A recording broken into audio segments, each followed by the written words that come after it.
morning, ladies and gentlemen. Welcome to the post-cabinet press briefing for Wednesday, August 12th, 2015. The brief will be done by Honorable Minister of State and Ministry of the Presidency, Mr. Joe Harmon. Thank you very much, Mr. Archer. Ladies and gentlemen of the media, I've missed you for 2 weeks, and I'm happy to be back. First of all, let me thank the Minister of Governance who held the brief in my absence, and I believe he's done an admirable job keeping the nation informed about the matters which have been dealt with by their cabinet for the past 2 weeks. This brief will address some of the issues discussed and decided by your cabinet at its meeting yesterday, Tuesday, the 11th of August 2015. I believe that the most important aspect of our cabinet deliberations yesterday was the budget, 2015 budget. Cabinet expressed its deepest admiration and the congratulations to the Honorable Minister of Finance for a well-crafted and put-together budget for 2015. Cabinet also asked that the Minister conveys to the staff of his ministry, the hard workers who actually work to put this budget together, their similar sentiments.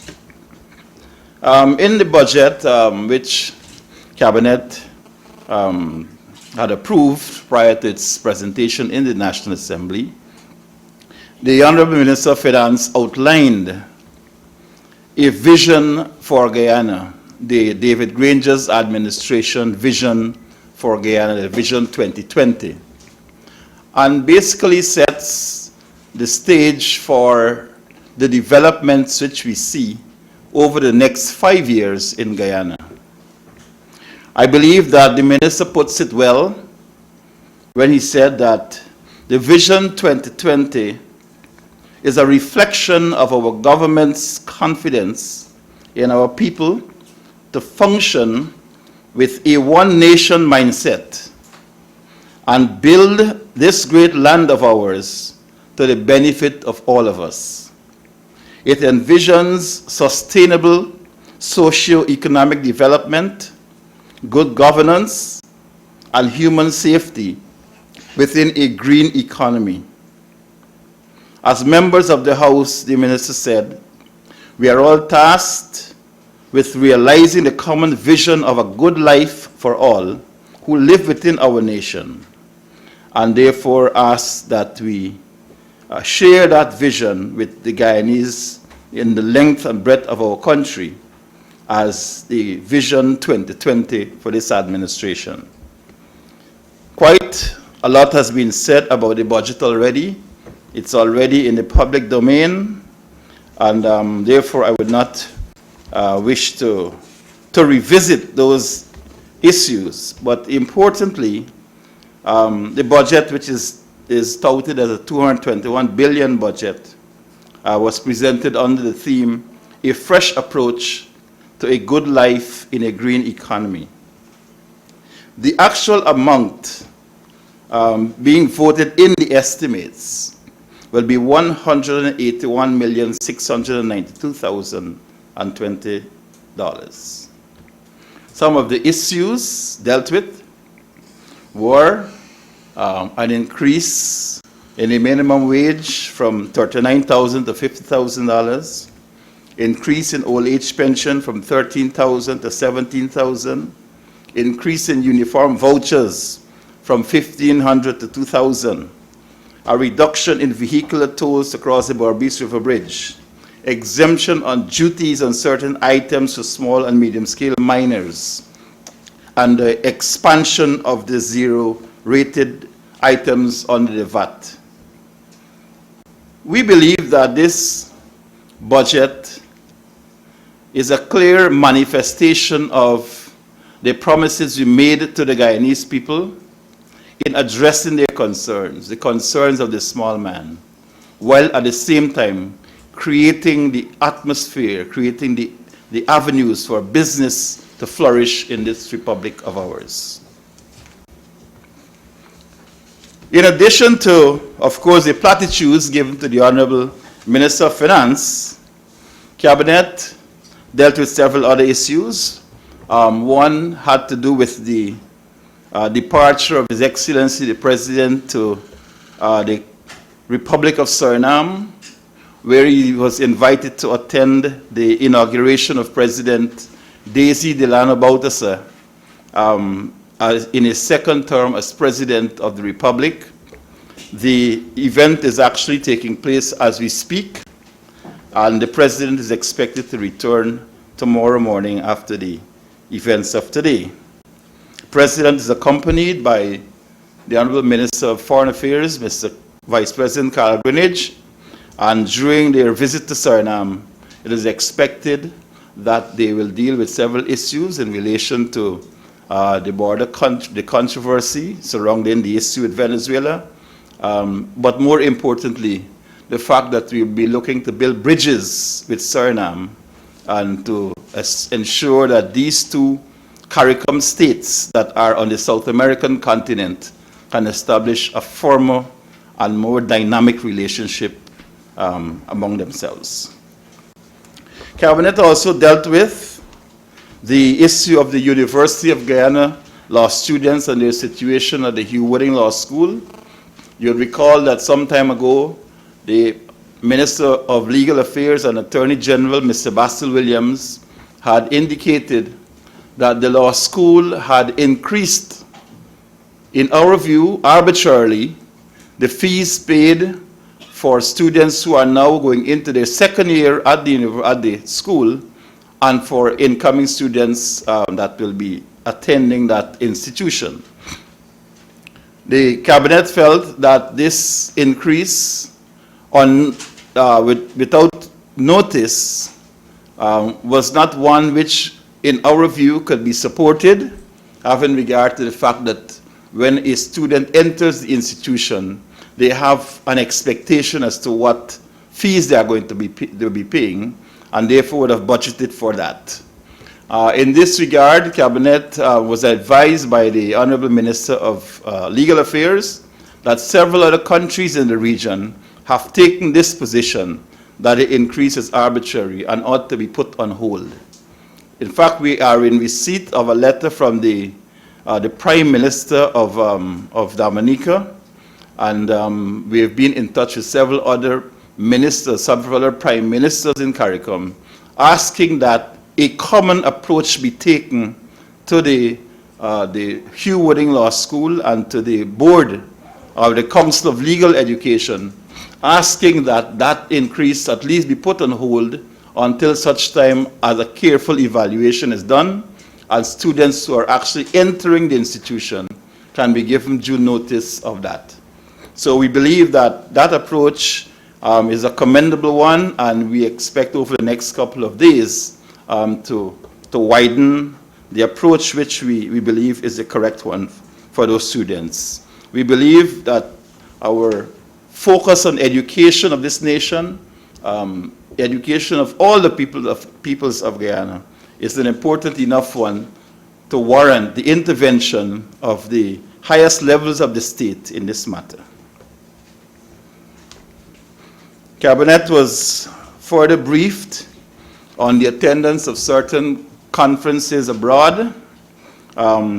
Most importantly, Cabinet was briefed by the Honorable Minister of Tourism, who has joined us today at our press conference, and she will elaborate on the question of the attendance of on an internship program for hospitality personnel in Bridgetown, Barbados. The Honorable Minister is very passionate, as you know, about tourism and tourism training, and hence I've invited her this morning, at late notice, I must say, but the Honorable Minister, being the kind of person she is, just quickly said, okay, I will rearrange my schedule, so you will appreciate her running in a little bit late. Cabinet also gave its no objection to the award of certain contracts. The first contract was to the tune in the value of $20,522,348. And that was a contract for the supply of nitrogenous gas, oxygen, and carbon dioxide for the Linden Hospital Complex. And this contract was awarded to Friendship Oxygen Company Limited in that sum. The second contract, which Cabinet gave its no objection to, was awarded to Builders, Hardware, and General Supplies to the value of $36,631,955. This contract was for the construction of a new building for the Guyana Water Inc. in the Shelter Belt compound. As you know, government, this administration, we are looking very carefully at the management and the delivery of essential services such as water and the management of sewerage across this country.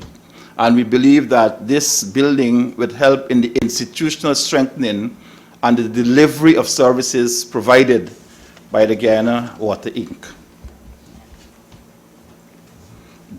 Cabinet was also briefed and in fact approved of the appointment of a commission of inquiry into the public education system in Guyana. You would recall that in the Minister of Finance's budget presentation, he did in fact allude to the possibility that we are going to be looking very carefully at the delivery of public education, the way in which our children are actually educated, and in fact whether that education which they are receiving from the public system is really preparing them for a future in Guyana. So Cabinet approved of the appointment of a commission, and the commission is mandated to inquire into the state of the public education system and to provide strategic guidelines for the enhancement of public education. The commission will comprise of a chairperson, 2 vice chairpersons, and will also include representatives from the nursing, primary, secondary, and tertiary levels of public education, the Teaching Service Commission, the Guyana Teachers Union, the political opposition, the Private Sector Commission, religious bodies, youth, NGOs, among others. Ladies and gentlemen, I would now invite the Honorable Minister of Tourism, Ms. Cathy Hughes, to address the issues of the training of our students, the internship, in Barbados, and we will take questions after the Honorable Minister has spoken. Thank you. Thank you, Honorable Minister of State, and good morning. And it's actually nice to be here because I think this is the first time I'm in this room chatting to the media. So I really should be apologizing for not hosting more press conferences at the ministry. So let me start with saying that, but just to let you know that I am surviving the transition, and I'm running at a million miles an hour. I think I could probably do a tie with Usain Bolt, but I am excited to be and honored to be holding this new position. So the Minister of State mentioned the training program, and it is my pleasure to let you know that just recently we have completed a selection process by which we have 6 individuals from hotels within Guyana. And of those 6 people, 2 of the representatives come from the Carnegie School. And these individuals have a fantastic opportunity to go to the Crane Hotel in Barbados, which everybody that knows of the Crane will know it's a superior rated AAA 4-star, I think, or 5-star hotel. And they have an opportunity to be there for a 3-month period to be trained in a very practical way in very important aspects that relate to the hospitality industry in Guyana. This comes under our bilateral agreements that have been negotiated with CARICOM, and we're happy to say that on August 17th they will be holding their tickets in their hands and moving on to Barbados. The training is actually certified by one of the U.S. Institutions, training institutions, so they're going to get certification for the component of training. And of course, when we talk about building a tourism industry in Guyana, an important part is ensuring that we have the requisite skills and we can continue to work to meet a very high standard. And this is going to go hand in hand with developments and progress that we're making in terms of designing our hospitality training school. You would know that there are funds that have been allocated by the CDB for this venture. And previously, the previous minister had looked at the Pond Marine School, which is a hotel/training school in Barbados, as a model, and it is a very good model. But we are also going to be looking at a model in Antigua, and then finally deciding which is the approach we want to use. We're very strong, as you would have heard me say in my presentation to the Parliament, to ensure that we build on what we already have. So we're going to be ensuring that the Carnegie School plays an important part of this development and this training opportunity, and they're going to be almost like the practical training arm of the ministry. I don't think, or I should say, I want to just remind you that this is an entirely new ministry. It's exciting that this administration made a firm commitment to tourism, and they have done that by demonstrating and establishing a Ministry of Tourism.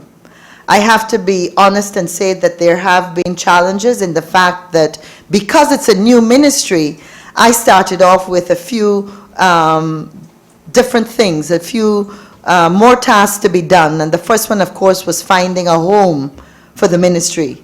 So we have this wonderful building, Coal Grain House, which is in Camp Street, former home of the head of CARICOM, residence of the CARICOM Secretary General, and currently home to the Civil Aviation.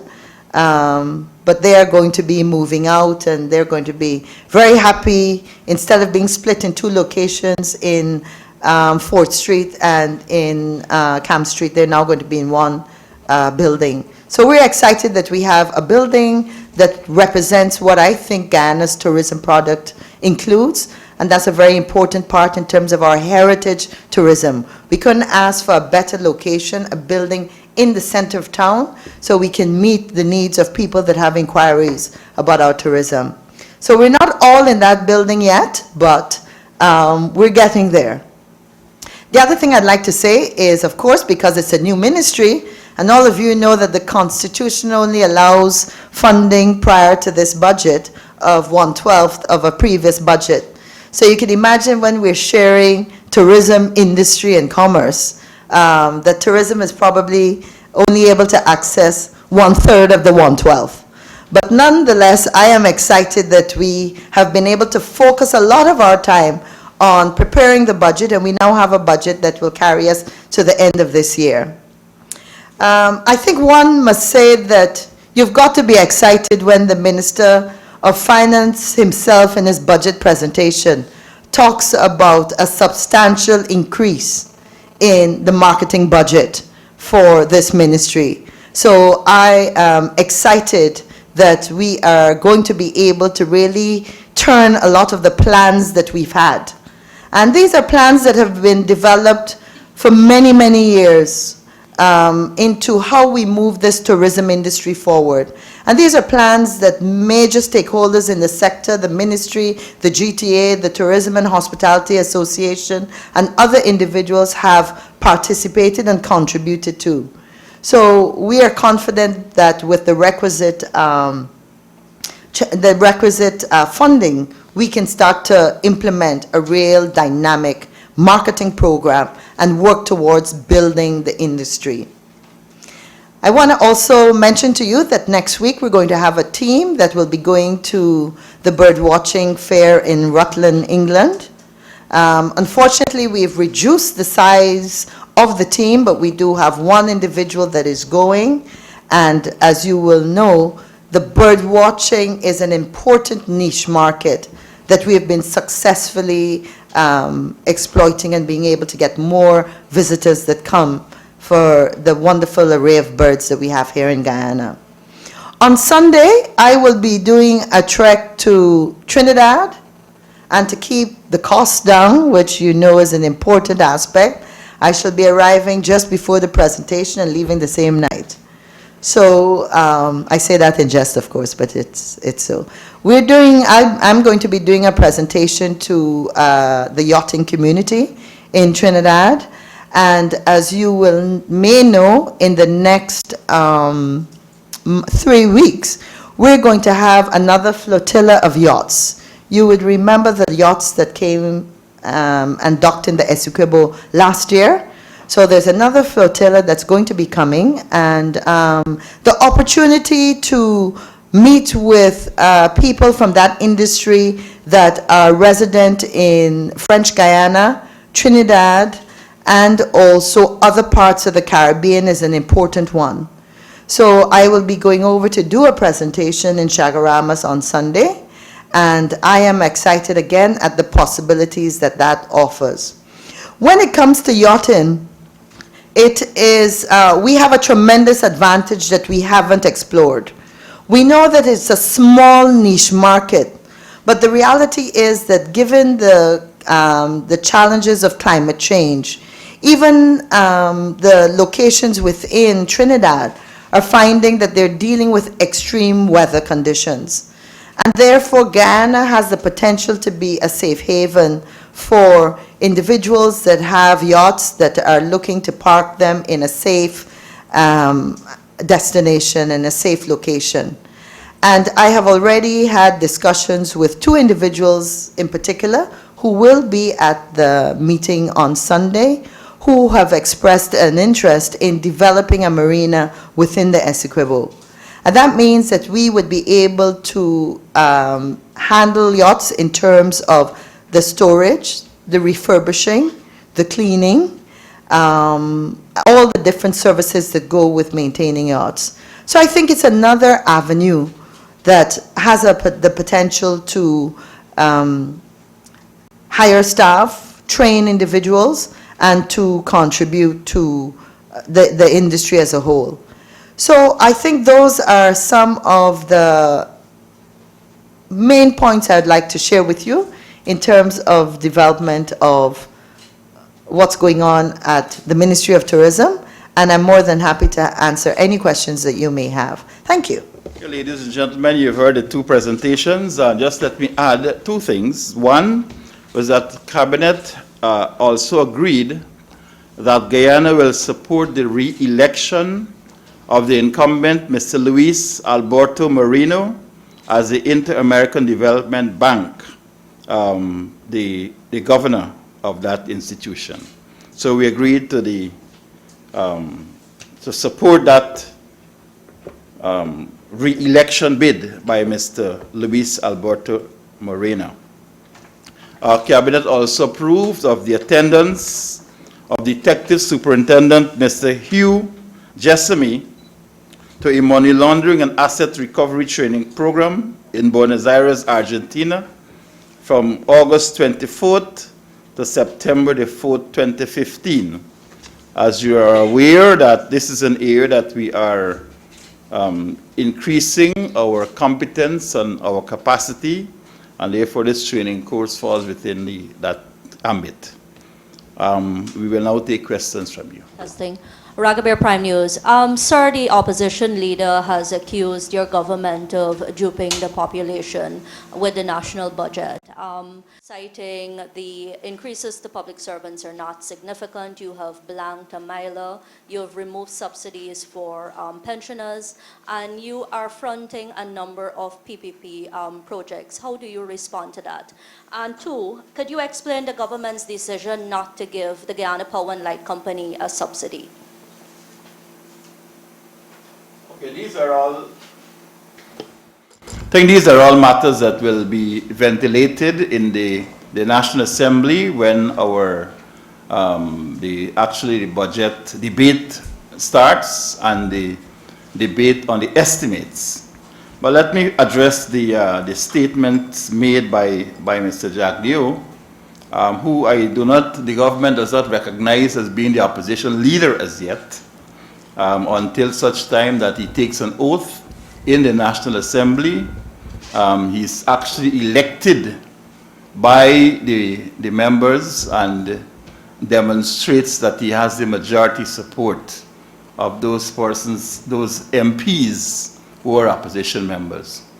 So what we are actually seeing in the media are what I call the rants of an individual who I am not quite sure represents the total views of the People's Progressive Party, and therefore we will respond in due course once we recognize that these are the views of the People's Progressive Party Civic. We are seeing Mr. Jagdeo standing out there on his own and making these statements, and we will address them one by one. I know we have the confidence and the confidence of the Guyanese population to do that. So if I were to answer your question in the manner in which you did ask, first of all, that this was a PPP budget. Certainly it's not a PPP budget. The entire, as I said, Mr. Jordan laid out, was a 2020 vision of the year 2020. And this is what the APNU AFC administration will do in the next 5 years. Certainly, the PPP could not have had such a vision because their term in office, the last term in office was a 3-year term. And so what would have happened, there were some projects which would have been in the pipeline, which were negotiated and in the pipeline. And as a responsible government, we don't have to reinvent the wheel. The Minister of Finance made that very clear, that some of these ideas that were there in the Ministry of Finance, these were government ideas. They were not the sole preserve of the PPP or Barra Jagdeo. These were persons who, some of them are still working in the Ministry of Finance, that developed these programs, and they're paid by the state, they're employees of the state, and work for the state. So that what Mr. Jordan did, in fact, when he went in there, and I'm sure he's going to elaborate more on that, was basically to take our vision of where we see Guyana being in 2020 and use that as a model. And whatever was done within the individual sectors, we looked at that and reviewed it and fashioned it into a budget. This is not the PPP budget. This could never be the PPP budget. The whole focus of it, the fact that we've addressed several issues in relation to old age pensions, the fact that it is more a people-oriented budget, the fact that we are talking more of a green economy and not just a token addressed at certain matters in relation to the LCDS. We are basically talking about green in Guyana, and this is what is coming out in the presentation of the Minister of Finance. I don't know if Kathy, you want to add anything more to that? Yes, certainly. I wanted to say that, you know, in 1987, and I have to admit that I was not living in Guyana at that time, but I think the record shows that we started to see under the governance of former President Hoyt, the economy improving. And the reality is that we respect and we acknowledge that the PPPC at that time had the maturity to continue a lot of the projects that were started in 1987. And therefore I say it is the responsibility of any mature government to be able to look at what has been put in place and to review it and to decide what is important, what is beneficial, and to move forward and to continue with those programs.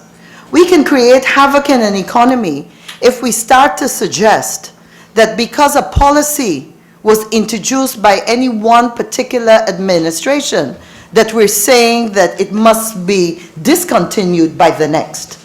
In a case like that, we're not looking at the long-term development of this country as a priority. And therefore, I say that I am excited at the maturity of this administration, that we are looking at projects that have been there, and we're working, and in the best interest of this country, will make decisions on whether they're beneficial to the people of Guyana.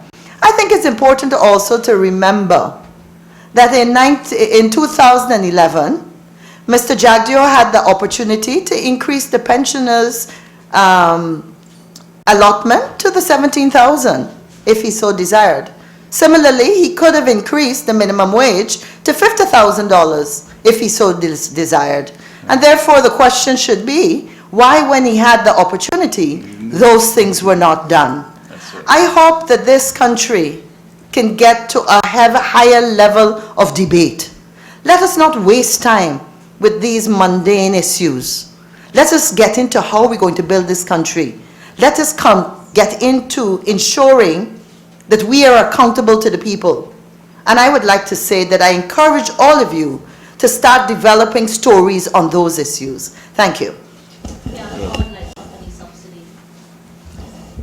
Guyana Power and Light, I believe the minister would have to answer that one, but what I can say to you is that we, in the last budget debate, we indicated that the subsidies which were given to GPL could not continue in that way.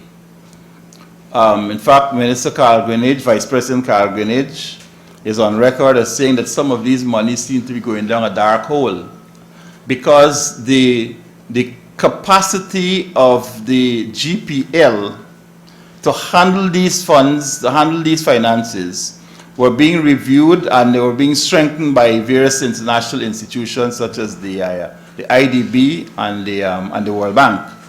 So we felt that in reviewing things that this budget will take into consideration what is happening for the next couple of months. This is a budget that is not going to be dealing with January to December of 2015. So it's going to be a budget for a short period. And so immediately as we finish this, we'll have to start considerations for the budget of 2016. And in this short period of time, it is our understanding that that subsidy was not necessary. Can I just add to that too and say that, as we all know, GPL really has not been able to substantially reduce the losses over the many years, and they have gotten support. And part of the challenge is also that there is no question, there is information available to this, that supports that there are several individuals and companies that have had massive electricity bills that have been allowed to have those bills wiped away and put to the side. And yet, on the other hand, we take to court an individual that steals electricity, and that is quite right.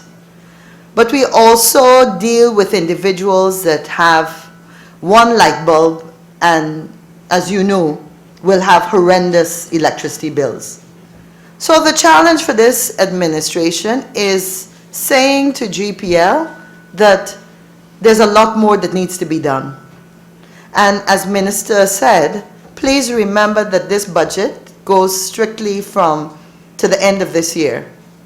And we will review what might be possible for 2016.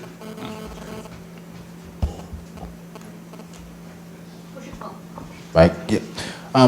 Jeffrey Devenish, Minister Harmon, a couple of things. First of all, the size of the proposed allocation for 2015 is almost the same as what was expended for last year. could you say in this short period of time how, if government proposes to complete all of the expenditure it proposes to make for the remaining 6 months of this year? Also, could you comment on why government has decided to backdate the proposed increases to July 1st as opposed to January 1st, if that is indeed the case?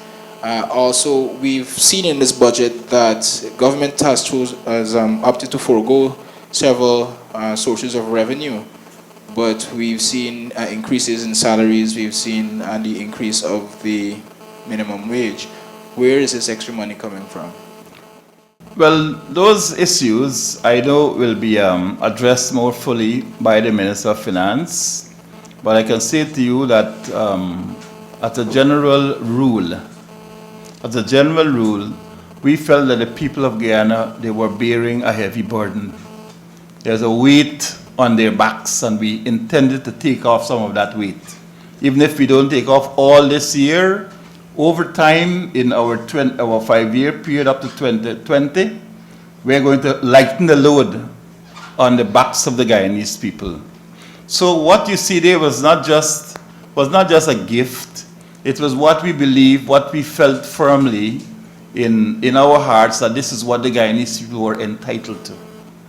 And this is the least that could have been done in the short time, in this period of time. But as I said, we are going to be reviewing things after this budget, because we go immediately into another budget cycle. And we will deal with the other longer-term issues at that stage. But right now, it's about really giving the Guyanese people a break, getting some of the load off of their backs, and basically find more creative ways in which government can actually increase its revenue earning capacity. The minister addressed some of these. He spoke about the hemorrhaging at the Guyana Revenue Authority. He spoke about the hemorrhaging in several institutions, several parastatal institutions. He spoke about the fact that you had almost a parallel budget that was being run out there, a budget that dealt with the Guyana Geology and Mines Commission, the Lotto funds, and all of these. And the minister addressed issues with respect to getting those into the consolidated fund so that the pot becomes a bigger one in which Cabinet and the National Assembly can actually deliberate on how that is being spent. In the past, you know, those were issues outside of the National Assembly's deliberation, and they were almost doled out as if it was a personal gift of the government to the people of the country. We believe that it belongs to the people, and it will go into the consolidated fund. So that is where quite a bit will come, that's where a lot of the money will come from, to fund some of these things that we're talking about. Why not backdate the salary to January 1st? Why from July? Well, we'll hear about that in the National Assembly. Why not January 1st, or why July? Okay. You'll recognize this morning that I'm giving you an extra 15 minutes, and this is because the Honorable Minister of Tourism is there in due deference to our presence. I've extended the time, because usually by now we would have been finished. Gordon Mosley, News Source. Minister Harmon, yesterday would have marked 3 months since the elections of 2015. 3 months since the APNU AFC would have won those elections, yet we have not seen a single diplomatic appointment by this administration. Could you, one, indicate what is holding the administration up? And two, could you say whether or not you have started any discussions with anyone with regard to diplomatic postings?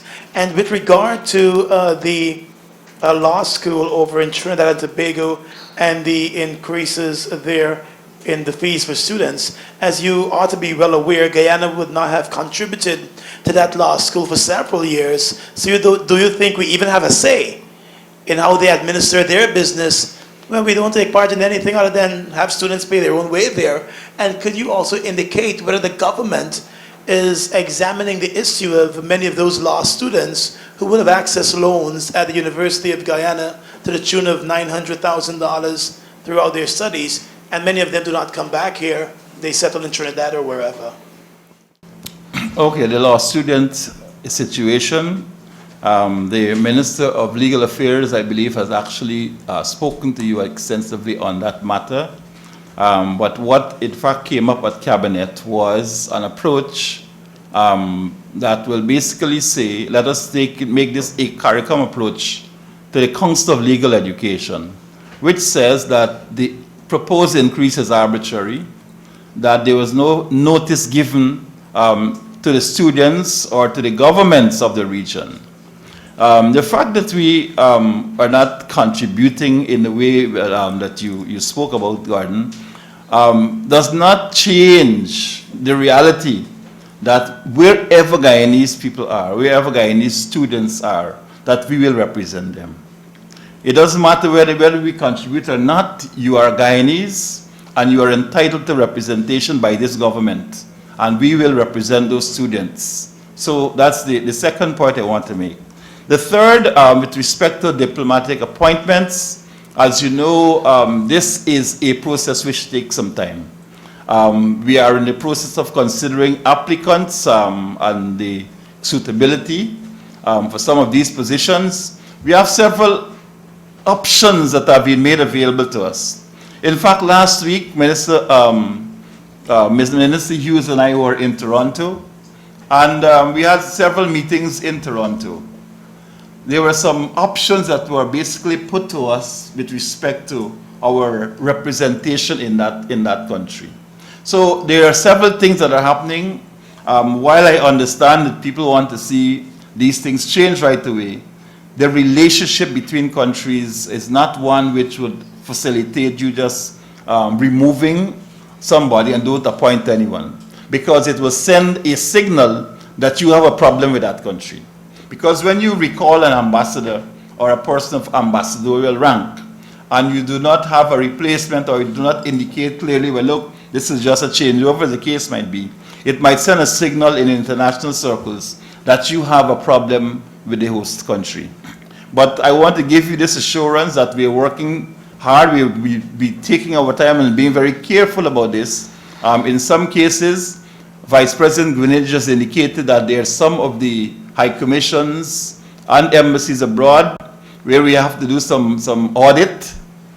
You would have heard him saying that he would have sent a team to India to do an audit of that embassy.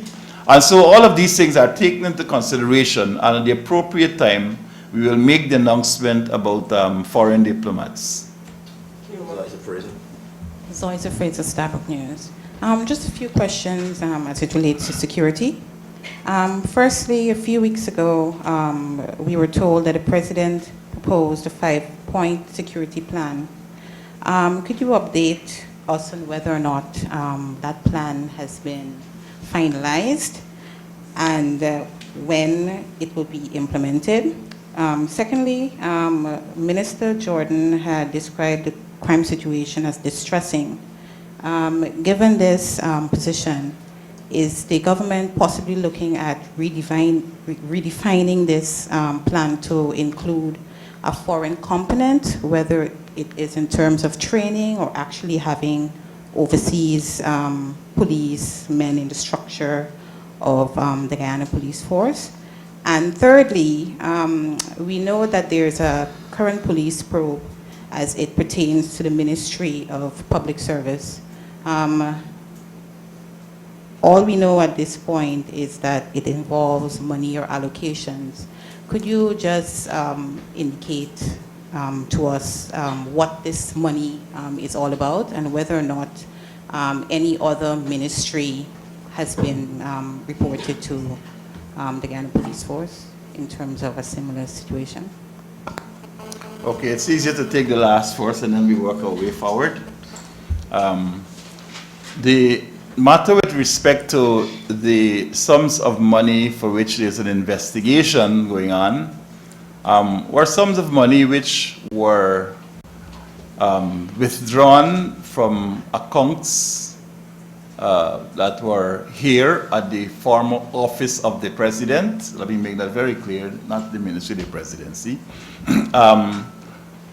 And they were actually given to another ministry, which is in this case the ministry, the Public Service Ministry, ostensibly for work to be done in regions. So the first report was somewhere in the vicinity of 120 million, which was the first report. And then we started going back. That was 2014. Then 2013 came out with another 100 and something. 2012 with another 100 and something. And right now we are about somewhere in the vicinity about 500 something million dollars. These matters are being investigated by the Guyana Police Force. In fact, when we got the first indication that there was a problem, we submitted the documents to the police force, and since then they've had a team of policemen here at the ministry doing the investigation work.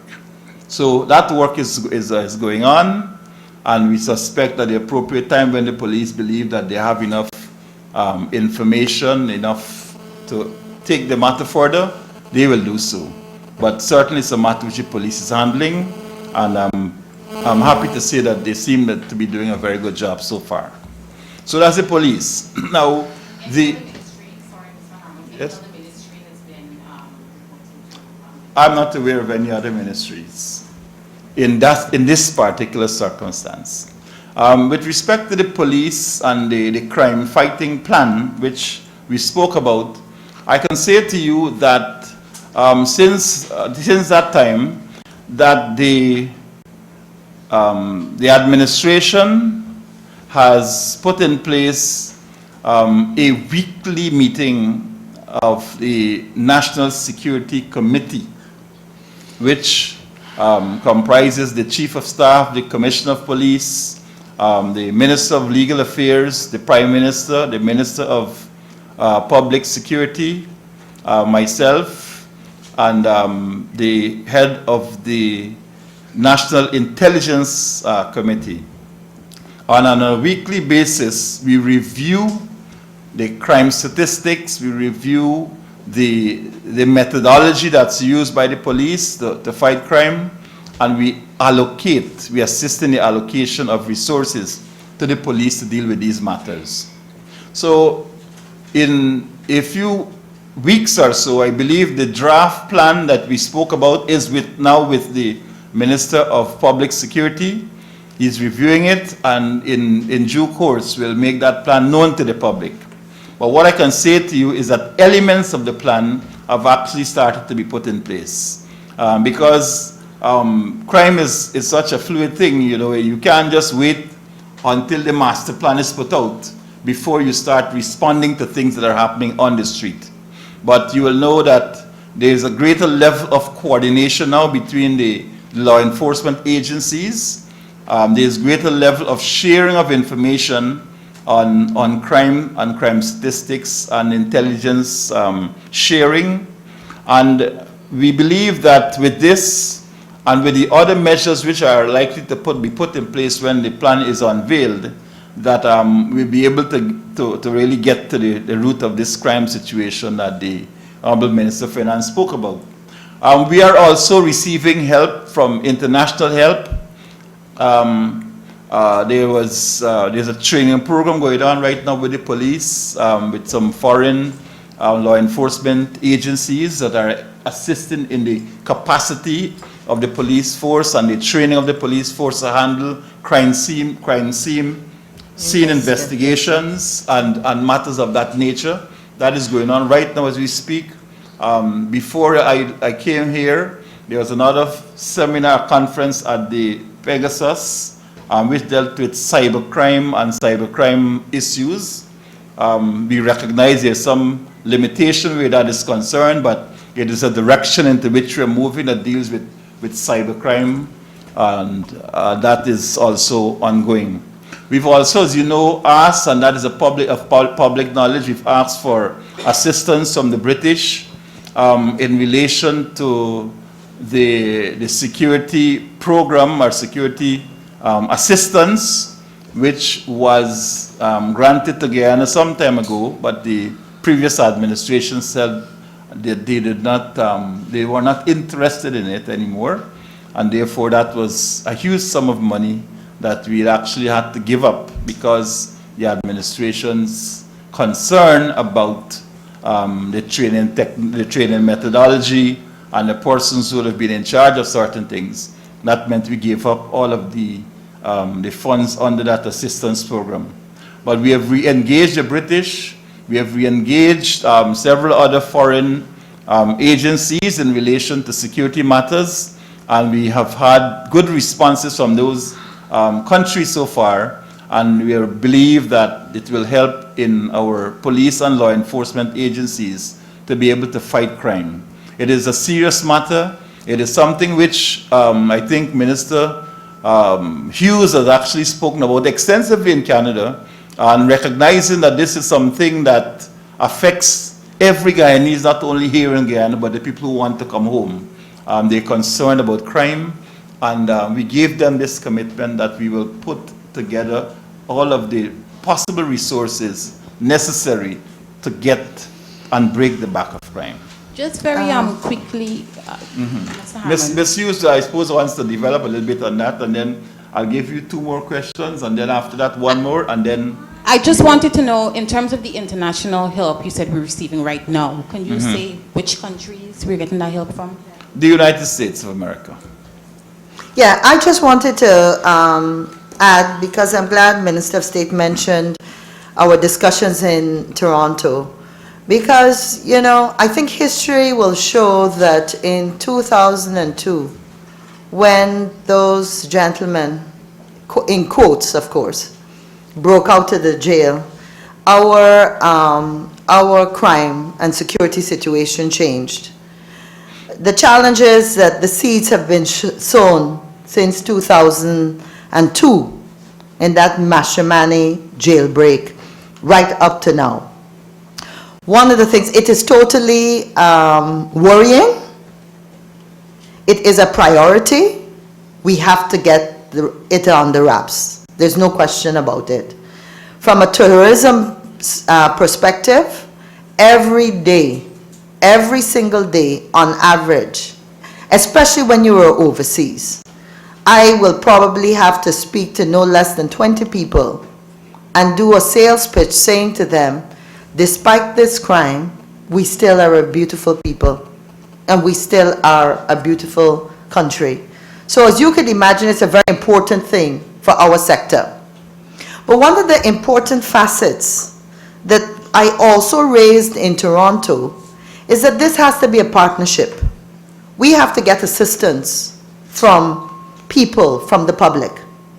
And one of the things that we recognize is that if you look at the incidence of crime, a large number of the incidences, especially those related to remigrants or Guyanese coming to Guyana on a short visit, haven't been here for 10 years or whatever.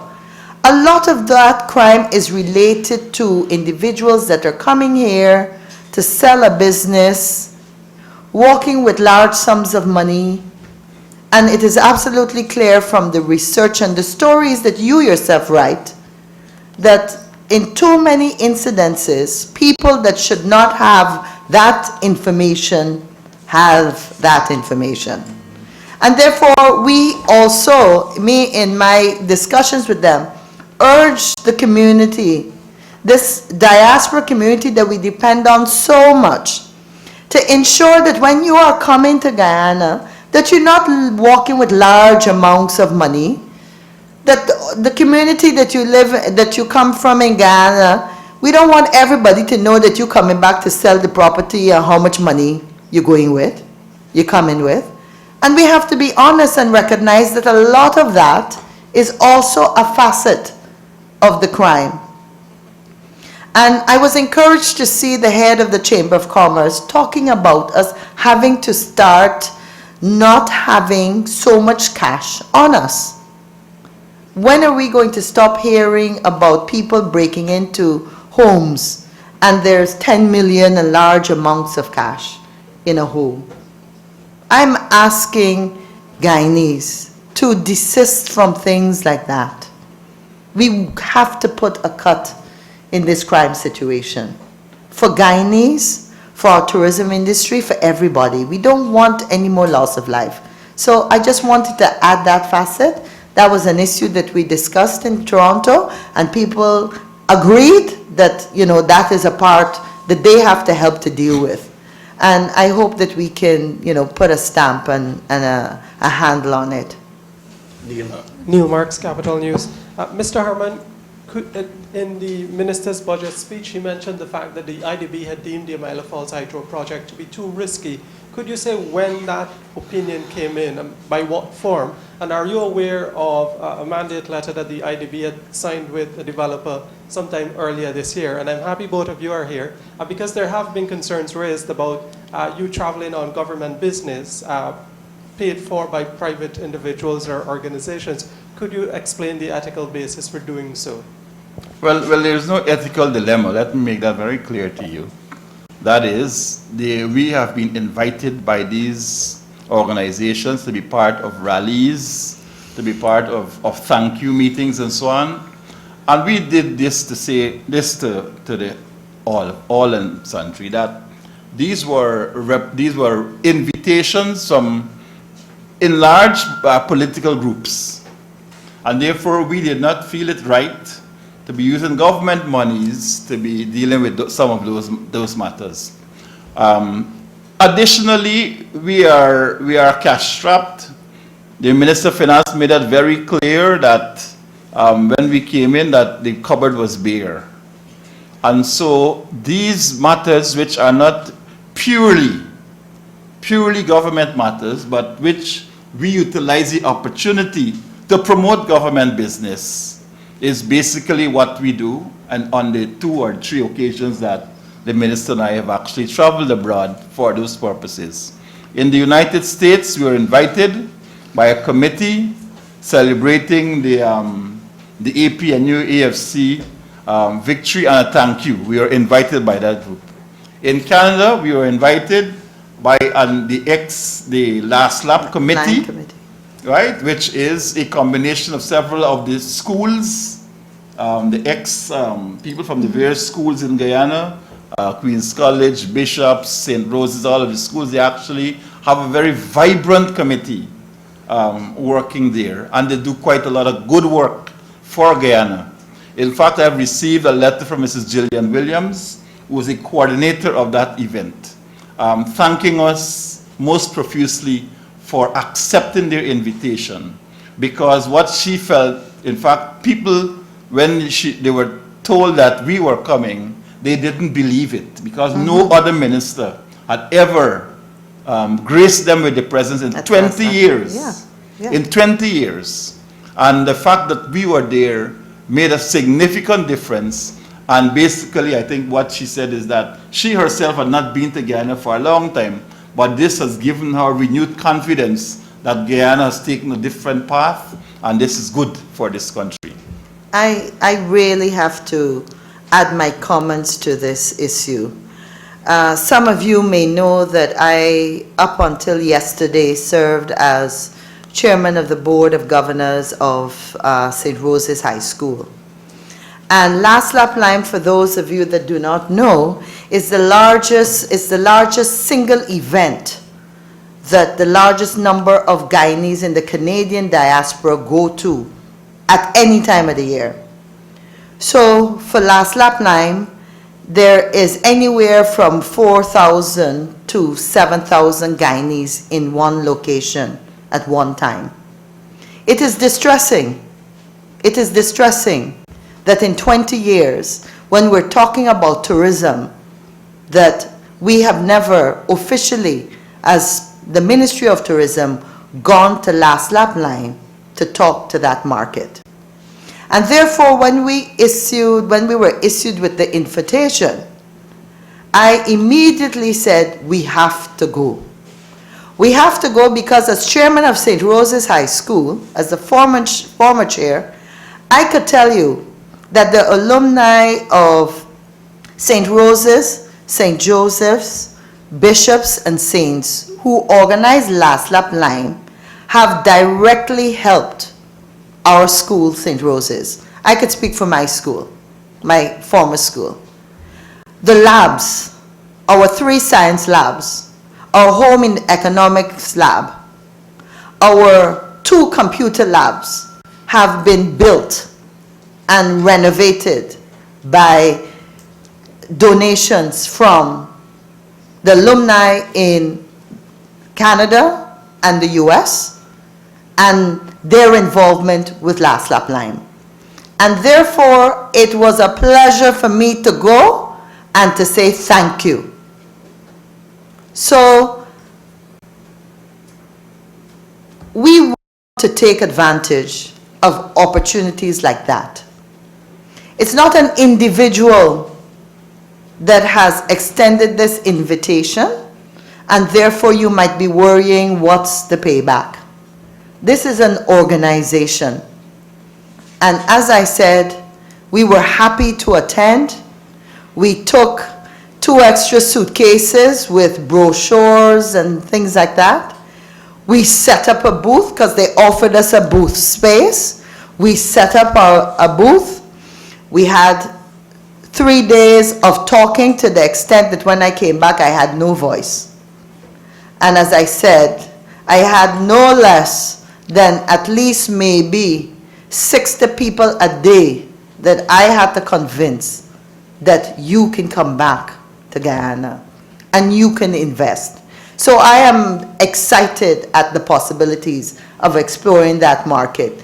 That is a foundation on which we can build this tourism industry that we're talking about, and we can build in terms of potential investments in the future.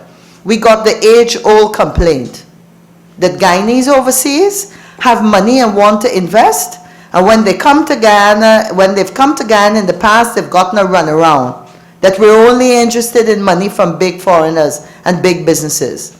And we had a fantastic opportunity to address that. Thank you. Milo Falls, I believe the announcement or the disclosure by the minister was that the IDB basically said that there was no project which they had to finance, and the previous government knew about that since Site Global walked. Because the IDB, they fund the project when there is a client. And from the time that Site Global left, there was no client for the IDB to deal with. So you're talking now about several years. Since then, the government continued on a path of deception, deceiving the Guyanese people that yes, we have this project and the project will be funded. But this is basically, a few weeks ago I said to you that we are going to be meeting with the IDB and that we will hope that the IDB makes that declaration. But the Minister of Finance had the particular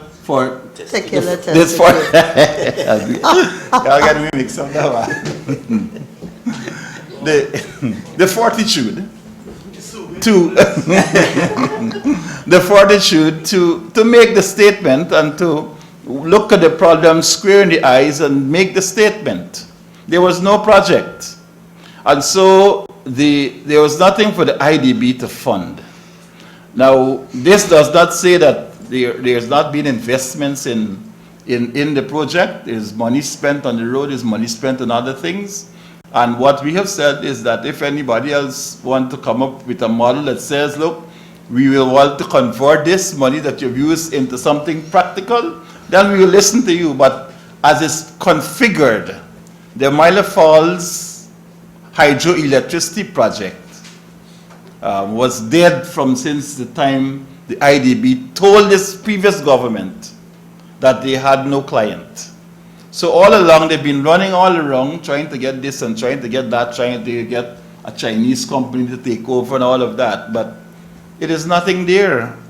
The letter that you spoke about, Neil, was a letter which was basically saying to us, look, we want you to say to us by a certain time whether you will continue with this project. But there was no project which we had to continue because there was never a project that was properly placed before the National Assembly to say, well, this is the complete Milo Falls hydroelectricity project. As I did say, what came before the National Assembly at any point in time was an extension of the area. This is the area to be flooded and the conservation concerns and the raising of the debt ceiling. That was all. So the entire project was never placed before the National Assembly by the previous administration. So all the posturing to the effect that, oh, we're going to do this, we're going to do that, was a lot of deception, and we said that, and it continues to be deception. Minister Jordan, I think, has spoken that a project which started as maybe feasible at 325 million for 150 megawatts of power can never be the same when you take the project $1 billion. Ultimately, the person who will have to bear the brunt of that will be the consumer. And that has always been our concern. What is the end product? What is the consumer going to have to pay as a result of this? And furthermore, because it's going to come up again, and I believe we have to put these things out in the public, that the concept of the Myla Falls project never contemplated delivering electricity to Essequibo. It was never in the contemplation. So all of the Essequibo farmers and so on who it was felt, oh, they were going to get this and they were going to get that, that was never in the contemplation of the project design. Or the hinterland. Right? Or the hinterland communities. None of them. So that all of them will still have to look at alternative forms of energy and at still using fossil fuel to provide a kind of energy. What we have said, we believe in a comprehensive look at energy, because we believe energy is going to be the driver of industry and the development of this country. And that we are committed ourselves to look at hydro energy, at wind energy, and solar energy, and at all other forms of energy that will basically push the development of this country. We are not tied to Myla Falls. We were never tied to it. We felt at that time, even when the Myla Falls was being discussed, that what we needed was a Potaro Basin hydroelectricity plan, which meant that a Myla Falls would have had to fall within several other falls which are in that area, and it would have one cohesive hydroelectricity development, so that it would have taken the heat off of a single fall, having to fund the power lines and all of that, which actually go with delivering electricity from the site to the consumer. So these were issues which are right out there in the public. We've debated it, we've spoken at length about it, and the IDB basically has said, and this is what is Minister Jordan's statement, that they've actually said to us that from the time Site Global left, there was no client, and therefore there was no project for them to fund. We're going to have Jomo and then And that's Mr. Gildari. We'll take both questions, and then the ministers will ask. Jomo Paul, iNews. Minister Harmon, this morning we saw another video of Sean Hines. This time he was saying he was handled by Mr. Corbyn and Mr. Orbin Norton within the PNC to carry out several hits around Georgetown and in Puriga. Have you seen the video? Have you any comments to make on the video? Well, I take the other question and then deal with that. Gildari Kaichwa News. GPSU has complained that this government seemed to be on the same course as the previous administration, not consulting with them with regards to salary increases. The second thing is tourism. I heard you, the ministers, speak about tourism in depth, but we have thousands of Guyanese living in Canada and the US. Why are we not tapping into them, or maybe look at that as a first priority? All right, so these will be the last two questions. In fact, there are three, but I will take the first two and ask the Minister of Tourism to take the last one. I haven't seen that video that you speak about Sean Hines and Corbyn and so on. But as I did say to you in my previous press conference, that Mr. Hines must make these statements to the police, that we will not provide any amnesty or anything of that nature. Let him go to the police and make his claims. If there is anything about it, let the police investigate it. Right? So as I said, I haven't seen it, but that basically has always been the position of the administration. That the police, if he wants to say, let him tell the police, he's been there to the police, let him say to them this is what I did, this is what, who did what to who, and give them the list for the investigation. But there's a very clever thing about all of these statements is that Mr. Hines was never anywhere on the scene. He saw somebody did this, somebody told him that, and so on.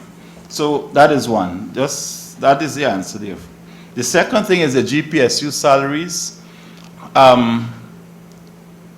The minister has said that this is an increase which is temporary. It has not been subjected to the type of negotiations with the unions and so on because of the time taken for this budget. But what is clear is this, is that the president has announced, and in fact during the course of this week, we are going to appoint a commission of inquiry into the salaries, the conditions of service of public servants, which will look at all of these issues. They will look at training, promotion, salaries, the salaries between bands, which seem to be a problem, of course the qualifications for people being paid for the qualifications which they have, and all of these issues. The Commission of Inquiry will be established, I believe, before the end of this week or very early next week, and will be headed, as Minister Jordan had said, by Professor Lachman, and we'll have two other commissioners who will take evidence from public servants and from the public generally with respect to the salaries that are paid by and to public servants. The key to all of this is that for efficient public service, you have to pay people well. You can't expect to pay people peanuts and get the highest quality service that you expect of them. People must be properly trained. The conditions of work must be good. And so you can get better production out of them. I have been told about situations like in some entities, like the NIS and in some government ministries, where an entire room has one fan, and you have to share the fan now from one person to the next, and maybe if a pregnant person is in the room, she gets the fan. Now, how could you expect a quality service from people like that who are working under tough conditions? You are the public will feel the heat of it, because when you come to do business, first of all, we want now, because they are already under pressure based on the conditions, and these are the things that we hope to address. And so public service wages, increases of salaries and so on will be part of that process, which we hope to get started next week. And so in the next cycle, the next budget cycle, apart from honoring our commitment to collective bargaining, we are going to put in place that commission, which will allow for the union, the public servants, the Guyanese people generally, to make presentations to the commission, and for the commission to consider them and come up with recommendations for the government in the way we move forward with that matter. The next one I'll ask maybe Ms. Hughes to deal with. Yeah, I just want to clarify and let you know that I wasn't saying that we had never gone to Canada. I was saying that we had never, as a country, participated at Last Lap Lime. Right. So to answer your question, we have always, as a country, targeted both the US and Canada as potential markets. In fact, the majority of our marketing effort has been in those two areas. We get more than 57% of our tourists from those markets. And of course, in terms of a marketing plan, the diaspora or second generation Guyanese is an easy group to target, because of course they automatically have an interest and a commitment to the country.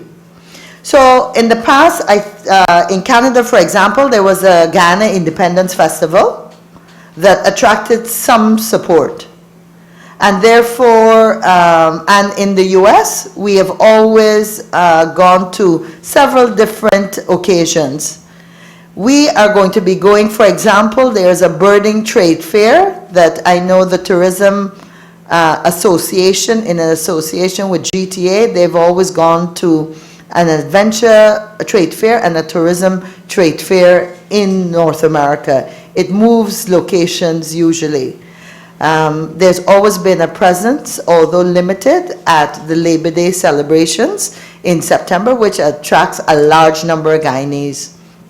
And what we're currently working on is ensuring that we have a presence this year at Labor Day. This is exactly why when we were invited to go to New York just after winning the election, that we again agreed and were happy to go, because it is a sitting market that we want to nourish and to develop. Thank you, ladies and gentlemen. Thank you, Catherine. You're welcome. Anytime.